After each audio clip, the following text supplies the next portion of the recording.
Assalamualaikum warahmatullahi wabarakatuh. Senantiasa saudara-saudaraku semua dimanapun anda berada, entah di Asia, di Amerika, di Inggris, dimanapun, semuanya senantiasa dijaga konsisten istiqomahnya kepada Allah Subhanahu wa Ta'ala. Maka hadirin sekalian, bagaimana kita ketahui bahwa perjalanan-perjalanan penitian akhir adalah tauhiduz zat, atau mengesahkan diri kepada zatnya Allah Subhanahu wa Ta'ala. Bagaimana peleburan kita yang dimulai daripada menyaksikan atau memusyahadahkan daripada tubuh kita, hati kita, nyawa kita, rahasia kita. Maka di mana letak-letak kedudukan af'al Allah pada diri kita ini? Di mana kedudukan asma Allah pada diri kita? Di mana kedudukan sifat Allah pada diri kita? Dan di mana kedudukan zat Allah pada diri? Maka kedudukan daripada af'al Allah itu ada pada batang tubuh kita. Ketika dia bergerak, ketika dia berdiam, maka itu adalah af'al Allah. Bagaimana kita menyadari, menyaksikan dengan betul-betul dengan penyaksian, betul-betul dengan kemesraan, gerak kita, diam kita pada batang tubuh dan alam semesta itu betul-betul menyadari bahwa adalah af'al Allah. Yang dimana setelah menyadari atau memesrakan daripada af'al Allah pada batang tubuh tadi, tidak lagi memandang daripada batang tubuh tadi, tidak lagi memandang daripada alam semesta tadi, tapi memandang hanya kepada af'alnya Allah Subhanahu wa Ta'ala. Apa itu af'al Allah? Adalah perbuatan Allah semata-mata. Jadi betul-betul yang dikatakan tidak ada sebiji apapun di dunia ini, geser apapun di dunia ini, daun apapun di dunia ini, pasir apapun yang pindah di dunia ini, di alam raya maya pada ini, itu adalah perbuatan-perbuatan Allah. Kemudian ini sebenarnya penyaksiannya jangan dulu keluar kemana-mana, bukan ke alam semesta kemana-mana, tapi kepada diri. Karena penyaksian yang sesungguhnya, ma'rifat yang sesungguhnya, itu yang dikatakan oleh Allah Subhanahu wa Ta'ala adalah pada diri, bukan keluar-keluar, bukan ke sana kemari, bukan di luar dirimu, tapi ke dalam dirimu lah. Alat yang dijadikan Allah Subhanahu wa Ta'ala, diciptakan Allah Subhanahu wa Ta'ala untuk engkau kenali, untuk engkau leburkan dirimu kepada dominasi tersebut.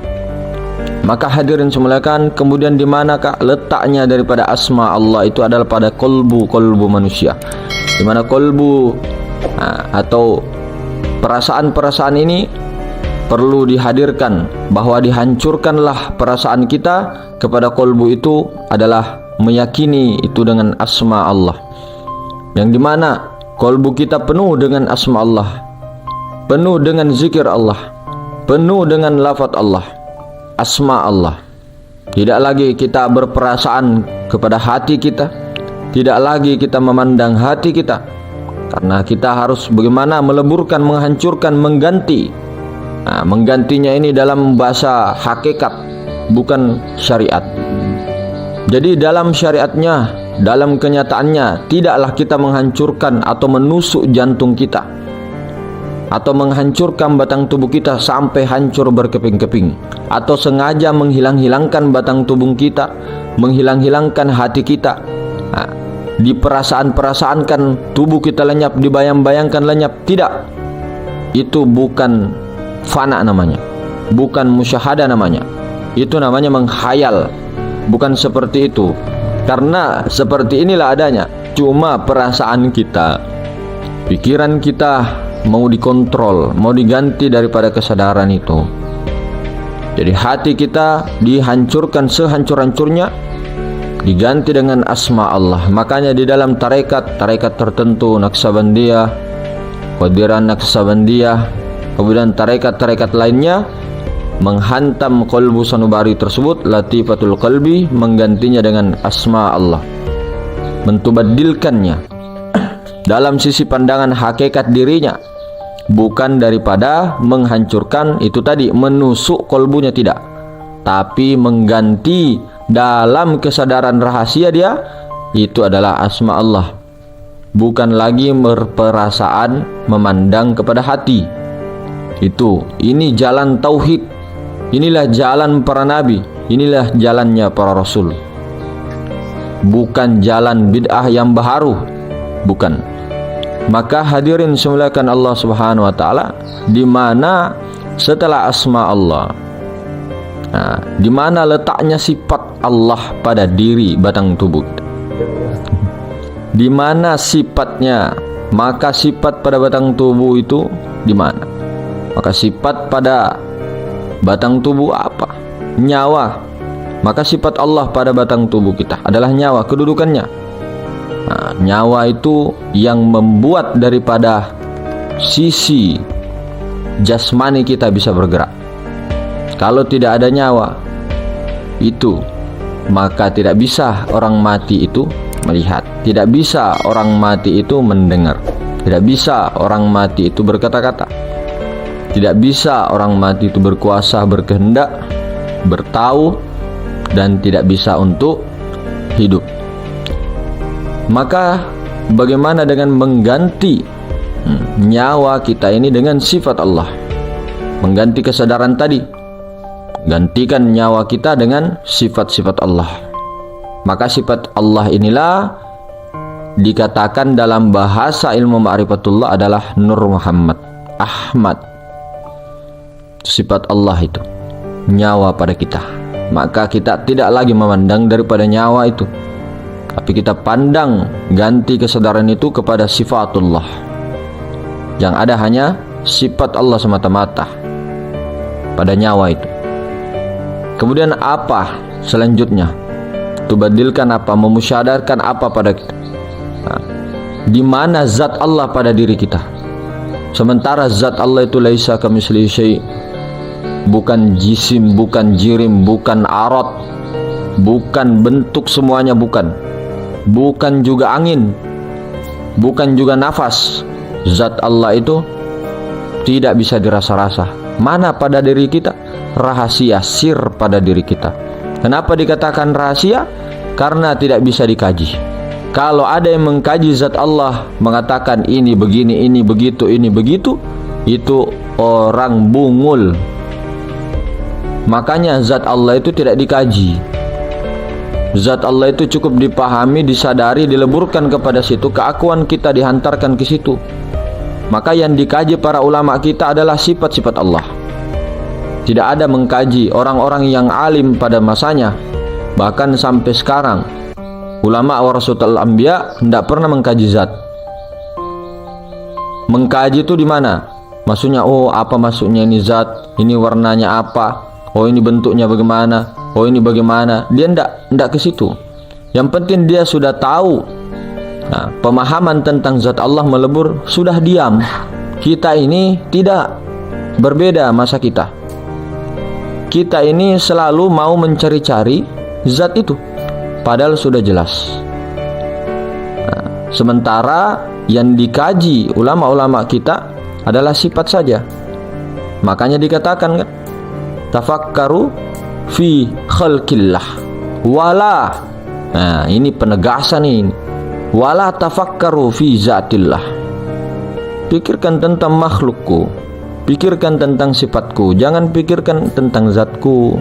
Karena ketika dipikir-pikirkan kan tidak masuk akal. Maksudnya tidak masuk akal itu tidak bisa diinikan dengan akal, tapi bisa disaksikan, bisa. Maha ruang itu bisa disaksikan. Melihatnya pun dengan penglihatan Allah, tapi tidak bisa dijelaskan. Mau bahasa apa yang kita pakai, semua batal. Ini baru zatnya, belum lagi Tuhannya zat. Makanya kita bilang bungul kalau kita itu mengkaji zat. Sudah diam di situ, setelah sampai ke zat itu sampai puncak akhir sudah itu. Puncak akhir perhentian semua manusia, semua para nabi, para wali itu di zat. Setelah itu diam. Nah, kalau kita belum diam berarti belum, masih mencari-cari lagi. Tapi memang Hadirin semuakan, maka itu tadi gantilah sir kita, rahasia itu dengan zat Allah. Kedudukan zat Allah di dalam daripada jasmani ada ruhani. Di dalam ruhani di situ ada zat Allah. Kelihatannya zat Allah itu nyawa daripada Muhammad. Kelihatannya zat Allah itu di dalam daripada ruh. Maksud di dalam ini apa? Bukan di dalam, bukan di luar. Karena dia di luar, dia di dalam, meliputi segala sesuatu. Karena kalau kita taruh, kita simpan, kita naik kepada tingkatan martabat ahadiyah, la ta'yin, martabat zat semata-mata, dia yang awal, tiada berawal, tiada permulaan. Maka ketika sesuatu, ini bukan sesuatu, ketika zat yang awal, tiada berawal itu, tidak berpermulaan itu, menjadikan daripada tajallinya, berarti itu bukan di luar dirinya. Bukan ini Allah, kemudian menghembuskan hembusannya, wa nafakhtu fihi min ruhi, itu ke depan, tidak, tapi ke dalam dirinya, bukan keluar dirinya. Itu zat semata-mata menjadikan tajallinya itu ke dalam dirinya. Maka maha ruang di dalam dirinya saja, tidak ada orang apapun itu, benda apapun itu, apapun tidak ada di luar dirinya. Jadi kesimpulan yang ada, martabat ahadiyah, wahdah, wahidiyah, itu martabat ketuhanan di dalam ilmu tasawuf. Di dalam kita kaji ilmu ma'rifat 7 itu, martabat ketuhanan itu sampai martabat ketiga. Martabat kehambaan itu martabat 4 sampai martabat ke-7, martabat insan kamil.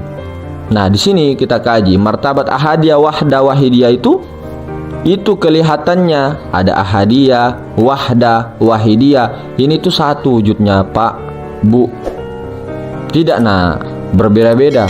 Memang dalam tingkatan keilmuan, ya, keilmuan itu lain, beda. Bapak, ibu waktu kecil dipanggil apa? Bayi, balita. Sehingga dia besar sampai umur 5 tahun, 6 tahun dipanggil apa? Anak-anak, bocil. Sampai umur remaja dipanggil kakak-kakak, remaja. Kemudian sampai dia menikah dipanggil bapak sama anaknya. Kemudian sampai dia tua dipanggil mbah atau kakek, nenek. Apakah orangnya beda? Bedakah tidak? Tidak. Itu juga. Mas ini juga namanya. Jadi tidak berubah-berubah. Itu juga. Cuma janganlah katakan Pak Asep yang sudah misal sudah 60 tahun, 70 tahun dikatakan balita. Tidak mungkin. Itu tertolak. Tapi Pak Asep juga daripada yang balita, dari kecil. Misal, ini contoh. Semua orang menolak kalau kita menghadapkan Pak Asep umur 60 tahun misal, di depan semua orang mengatakan beliau balita. No. Tertolak. Sama dengan martabat ini. Maka ada juga orang, ya, belum lagi memahamkan daripada nafi isbat. Nafi isbat itu apa? Nafi isbat, menafikan, mengisbatkan. Menafikan jasmani, mengisbatkan kepada ruhani. Tapi nafi isbat itu tidak bisa diceraikan. Jangan kau nafikan terus isbatkan, kemudian kau buang yang nafi. Tidak begitu. Zat dengan sifat itu tidak dibuang. Kalau zat hanya semata-mata, makanya kita bilang itu jabariyah. Nafi isbat itu tidak bisa cerai. Siapa yang menceraikan nafi dengan isbat, itu kufur namanya. Zat dan sifat itu tidak bisa cerai, tidak bisa terpisah, tidak bisa disamakan. Satu dia, satu dalam rahasia. Esah selalu diulang-ulangkan. Kalau ada asap pasti ada api. Begitu juga dengan zat dan sifat itu. Nah, sifat inilah kelakuan daripada zat. Tidak bisa sifat ini berdiri sendiri. Nah, contoh seperti alam semesta kita tahu itu makhluk, malaikat makhluk, oke, jin makhluk. Ini dalam bahasa syariat memang makhluk. Alam semesta itu makhluk, surga neraka makhluk, pahala dosa makhluk, ya kan kemarin semua apa itu adalah makhluk. Itu termasuk alam semesta, itu makhluk, khoyal, majaz, baharu, bayangan, hakikatnya tidak ada. Tapi dengan maujudnya, dengan mumkinul wujud, dengan diadakannya Allah Ta'ala bayangan itu, nah, jangan kita mengatakan bayangan ini kita, bayangan ini dari zat lain. Tidak. Dari mana zatnya itu? Meskipun mazhar zat sifat asma af'al itu alam semesta mazharnya, kenyataannya, meskipun kenyataan majaz bayangan, jangan kita mengatakan bayangan itu kita, atau bayangan itu bukan daripada zat yang maha suci itu. Tetap dari mana zatnya diambil itu? Api, angin, air, tanah, itu kan jelas. Dari mana itu? Tanah, air, angin, api. Api dari Nur Muhammad. Nur Muhammad dari mana? Zat mutlak. Zat mutlak dari mana? Tuhannya zat Rabbul Izzati. Siapa yang mau mengingkari? Tapi memang dalam bahasa akal kita selalu, kita tidak mengatakan alam semesta itu wujud Allah. Tidak, itu wujud bayangan, khoyal, cermin, tempat memandang kenyataan Allah. Tempat memandang, bukan kita memandangnya. Makanya pandangan itu dari dalam terus tembus lalu keluar. Jangan di dalam terus. Jangan di dalam terus. Maksudnya itu jangan zat itu terus sampai zikir zat. Dari dalam tembus terus, tembus ini bahasa isyarat ke dalam tuh masuk. Bisa juga bahasa isyarat juga naik ke langit terus tembus ke zat. Baru keluar pandangan kita. Maksudnya kita masuk ke dalam diri, menyelam terus sampai ke sir, sampai ke aku. Nah, akunya Allah di situ. Nah, kemudian pandangan keluar, jangan ke dalam terus. Itu namanya masih belum tahap baqo billah. Maksudnya belum tahap daripada yang dikehendaki oleh Allah untuk seperti arif-arif billah, para arif billah. Ketahuilah wahai para saudara-saudara, kita semua nafi isbat tadi yang paling penting. Maka kita menafikan daripada tangan kita yang bergerak, daripada kudrah Allah, kuasa Allah. Bukan hati kita yang berkehendak, tapi adalah iradah Allah. Nah, itu sudah nafi isbat. Kita yakini bahwa jasmani, batang tubuh kita ini, tidak lagi kita memandangnya daripada batang tubuh, tapi pandanglah daripada tiada lain daripada Nur Muhammad, asal mula kejadian diri. Kalau kita tidak memulangkan batang tubuh ini kepada Nur Muhammad, maka hancur sehancur-hancurnya. Kemudian kalau kita memisahkan Nur Muhammad juga dengan ruhani, maka itu juga terpisah. Maka tidak bisa nafi isbat itu. Kemudian isbatkan bahwa ruhani, di dalam ruhani kita ini bukan lagi kita memandang daripada ruhani, tapi kita pandang daripada apa? Zat mutlak. Zat mutlak itu bukan yang ruhani, di dalamnya ruhani lagi. Yang diam sedam-diamnya itu, yang tidak pernah bergerak-gerak daripada itu. Gerak terus diam-diam, tak kemudian bergerak, tidak. Diam sedam-diamnya. Tidak pernah bergerak itu. Coba kamu, saya pindah ke kiri, saya pindah ke kanan, tetap aja dia di situ. Tidak bergerak-gerak. Nah, itu. Nah, kemudian inilah yang kita harus pahami juga. Semua adalah karunia-karunia Allah, rahmat, pamase, maka datauge. Pamase itu kasih sayang, pemberian Allah. Jadi ukuran daripada Allah itu memberikan seseorang ma'rifat bukan karena ibadah, bukan karena amalan, bukan dari apa-apa, tapi memang sayangnya. Ada satu sifat yang disayangi Allah, ada satu sifat yang dipandang. Meskipun itu sifat Allah juga yang ditajalikan kepada orang itu, tapi Allah memandangnya. Sehingga dihancur dia, dibunuh dia, dibakar dia, dilebur dia, masuk ke dalam api yang menyala-nyala.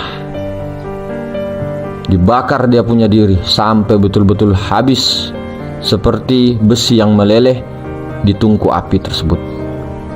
Maka hadirin semuliakan, yang dimana semua perjalanan-perjalanan kita, apa inti dari semua itu adalah peleburan kepada zat Allah. Kemudian zat Allah itulah sendiri yang menyaksikan daripada dirinya, menyaksikan daripada Nur Muhammad sallallahu alaihi wasallam. Banyak sekali yang tertipu dengan bahasa-bahasa Nur kah, Ahmad kah, Muhammad kah, Adam kah, apakah. Itu hanya teori-teori, kalam-kalam untuk memudahkan paham saja. Jangan kita tertipu dengan bahasa, karena keilmuan-keilmuan ini juga memang adalah nur, cahaya.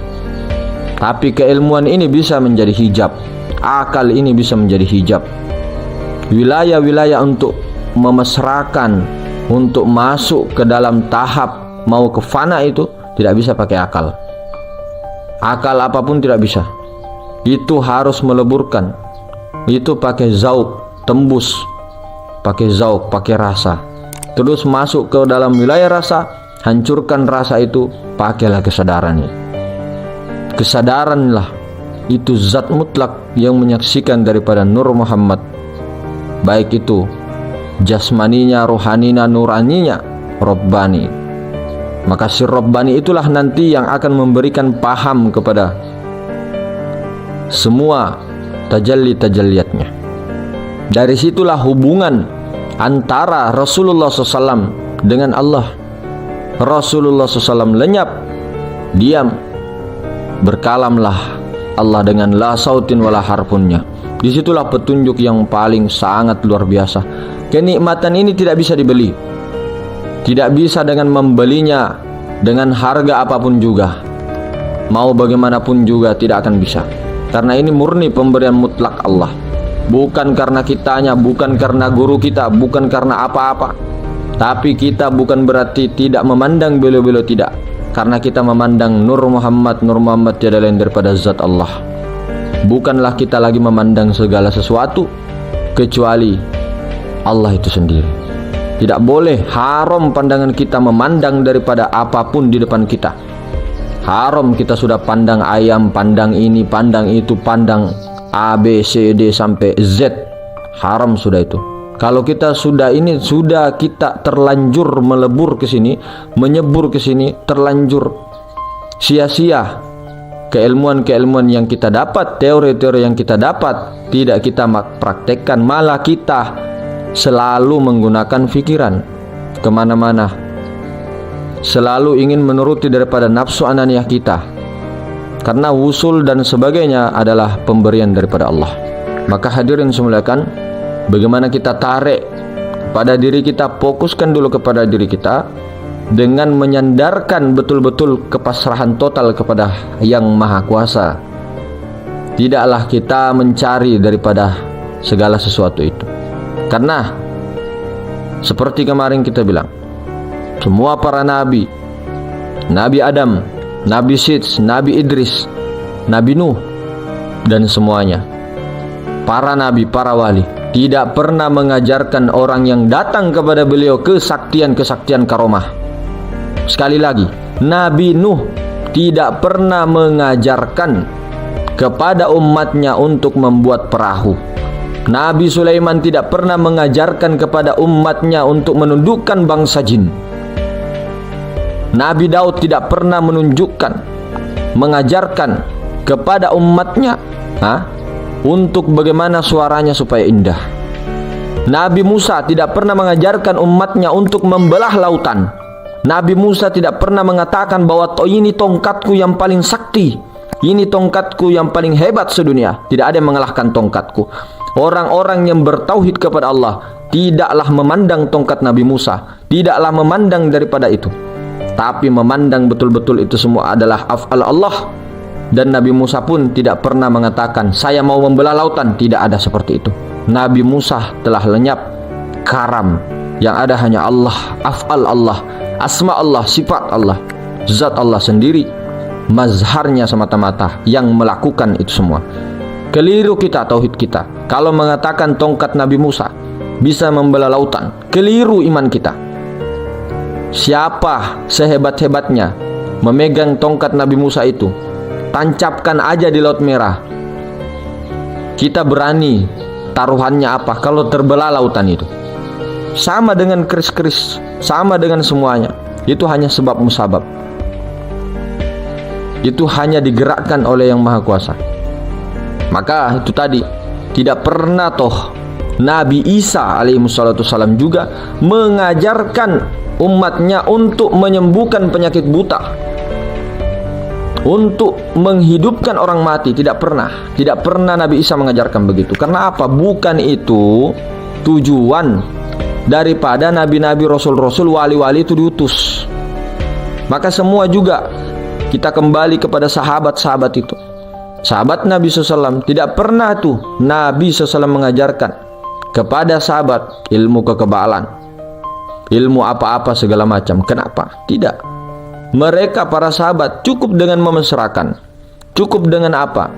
Meleburkan dirinya kepada Allah. Langsung turun nusratullah, pertolongan Allah tanpa disangka-sangka. Tidak pernah niat ini dan itu, tidak. Beliau muncul dengan karomah yang Allah Ta'ala berikan untuk memudahkan dakwanya pada zaman itu. Dan beliau-beliau para kekasih-kekasih Allah tidak pernah untuk mau menampakkan itu. Itu kan aib, seperti perempuan yang sedang haid, itu disembunyikan. Tidak seperti sekarang, menampakkan semua kesaktian-kesaktian. Terus kalau ada kesaktian mau apa? Terus kita takut begitu dong. Mau kamu terbang di atas seng terus jatuh patah kakinya? Tidak juga. Bukan itu. Coba ini kita renungkan kisah-kisah para nabi, para rasul, para wali itu. Apa sih yang wali, nabi, rasul itu ajarkan kepada umatnya? Apa yang mereka ajarkan? Kalau bukan tauhid itu. Tauhid inilah yang diajarkan oleh para nabi, para rasul, para wali tersebut. Bukan macam-macam. Tapi bukan berarti kita harus menyalahkan daripada apa yang sudah terjadi realita kehidupan yang sekarang. Bukanlah kita mengatakan kepada orang-orang, oh kamu syirik, oh kamu kafir, kamu ini tidak perlu. Jangan jadi wahabi, jangan jadi salafi. Ini terang-terangan kita ngomong. Karena kenapa? Ini tanduk syaitan secara bahasa syariat. Tidak perlu kita teriak-teriak. Orang-orang yang kesini, orang-orang yang ini, orang-orang yang ini. Tidak perlu kita teriak-teriak kepada preman-preman untuk mengajak dia untuk kembali kepada ini. Tidak perlu. Kita datang ke sana baik-baik, sama dengan tamsilannya. Tidak perlu kita itu ketika ada orang di suatu kegelapan, di hutan yang paling gelap, dia itu tidak perlu kita itu teriak-teriak, hei bapak, hei bapak, hei bapak, gelap, gelap, gelap, gelap. Tidak perlu teriak-teriak gelap. Tidak perlu teriak-teriak cahaya, cahaya. Tidak perlu. Ke sana, ke dalam hutan, tarik tangannya, bawalah cahaya itu. Keluarlah daripada hutan yang gelap itu. Tidak perlu teriak-teriak orang, hei kau pemabuk, hei kau pezina, hei kau ini, kamu syirik, kamu kafir. Kamu percuma kedudukanmu di situ, percuma kau sholat, percuma. Apa kamu itu? Khawarid kalau seperti itu. Merasa dirimu paling benar. Kau pernah nggak tunjuk-tunjuk dirimu, injak kepalamu di depanmu itu Pernah nggak merenungi diri kita, injak kepala kita itu Injak seinjak-injaknya itu, potong itu kepala itu. Bukan potong maksudnya bagaimana? Ini biar nggak disensor YouTube ini, nanti kena. Jadi injak kita ini kan diri kita aja. Jangan selalu ke orang. Kan selalu dikatakan ma'rifat itu membaca kitab diri, bukan membaca kitab orang lain. Bukan. Kalau apalagi bukan makom kita untuk menguji-uji orang lain, yang diuji ternyata wali. Apa maksudnya? Uji-uji bagaimana? Untuk apa? Dapat SK enggak? Iya ceritanya. Hadirin semuliakan Allah Subhanahu wa taala, bagaimana kita betul-betul memperbaiki daripada niat-niat kita ini. Bagaimana dengan santai, dengan slow, tanpa bermain-main loh. Tidak terlalu santai. Bagaimana kita menyerahkan totalitas kepada Allah Subhanahu wa taala, tentunya dengan melalui Nur Muhammad Rasulullah SAW. Maka hadirin semuliakan, sering-seringlah nafi dengan isbat. Jangan diceraikan. Setelah diisbatkan kepada Allah Subhanahu wa taala, jangan diceraikan nafinya, jangan dibuang.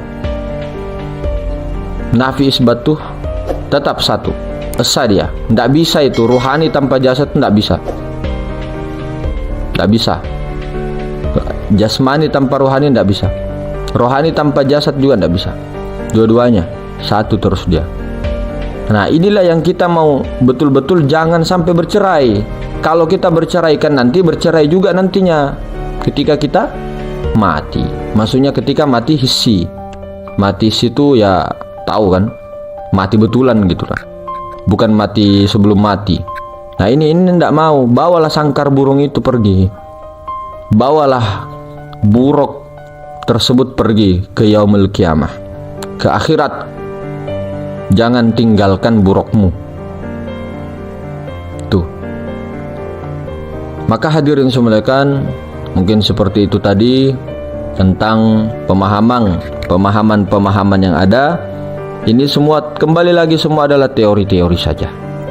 Semua adalah paham, tapi tanpa paham, tanpa teori kita tidak akan bisa maju. Harus ada paham. Nah, begitu. Assalamualaikum warahmatullahi wabarakatuh.